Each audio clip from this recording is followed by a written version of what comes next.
Imaginez que vous avez un problème de mauvaise haleine. Ok? Alors, vous allez voir un dentiste de renommée. Ce dernier vous conseille d'utiliser un dentifrice A. Quelques minutes après ou quelques instants après, vous tombez sur une vidéo de Steve Fa, par exemple, dans laquelle il vante les mérites d'un dentifrice B. Et dans sa vidéo, il vous fait comprendre que ce dentifrice peut également résoudre le problème de mauvaise haleine. Alors dites-moi, quel est le conseil que vous allez suivre? Celui du dentiste de renommée ou celui de l'influenceur Steve Fa? Beaucoup vont suivre le conseil du dentiste de renommée. Est-ce que vous savez pourquoi?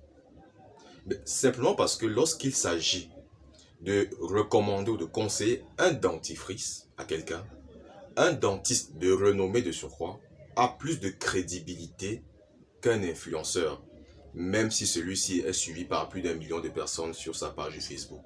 Oui, c'est de ça qu'il s'agit. Ceci m'amène justement à vous parler de deux catégories d'influenceurs. Il y en a même trois, mais on va parler de deux. Les deux majeurs. Première catégorie ici, ce sont les célébrités. Ce sont des gens qui ont réussi dans leur domaine, ça s'appelle le sport, le cinéma, la comédie, la musique. Ils sont donc suivis par leurs fans, ils ont beaucoup de fans. Okay? L'avantage à utiliser ces gens dans les campagnes publicitaires, c'est quoi? C'est qu'ils ont, ils ont de la visibilité en fait. Okay? Il suffit qu'ils parlent de votre produit ou de service et leur communauté sera au courant. Mais est-ce que ça suffit vraiment? La visibilité, qu'on soit au courant. Deuxième catégorie, ce sont les influenceurs de niche.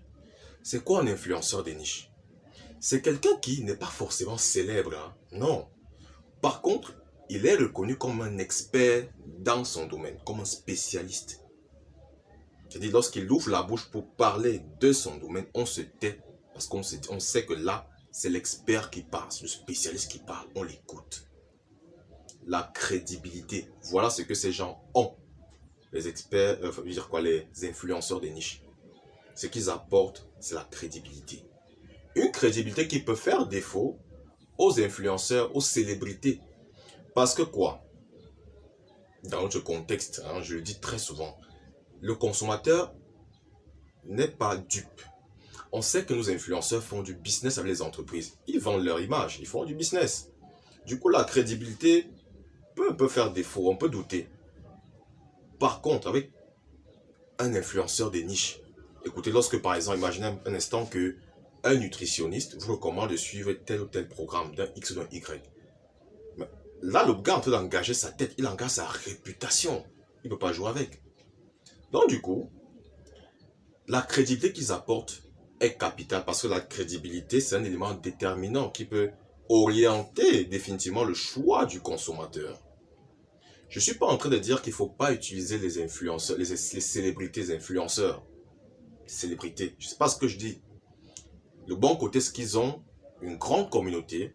Ils vont parler de votre produit, on sera au courant que votre produit existe. Maintenant, à côté, si vous les utilisez, il faut accompagner cela d'un bon message, d'un message crédible. Ça aussi, oui. Il faut que le message soit bon. Mais, il faut aussi regarder, moi je recommande aux entreprises, de regarder aussi en fonction du produit qu'on a, du service qu'on a, de regarder aussi un peu du côté des influenceurs des niches. Parce que ces gens ont une crédibilité. Ils vont apporter une crédibilité à votre produit, à votre service. Ça fera en sorte que lorsqu'ils vont le recommander, on ne voit pas forcément derrière le deal, le business qu'ils ont traité avec vous. Genre, voilà, les commissions. C'est pas ce qu'on verra, comme on le voit avec nos influenceurs. Non. On va se dire, non, si c'est lui qui parle de ça, c'est que c'est forcément bon, c'est que c'est forcément bien. Il ne peut pas s'amuser avec ça. Donc, mon conseil, c'est quoi? Pas barrer la route ou faire la croix sur les célébrités, sur les influenceurs. On peut les utiliser, mais regardez aussi de temps en temps du côté des influenceurs de niche parce qu'ils vont apporter de la crédibilité à votre produit ou à votre service. Merci.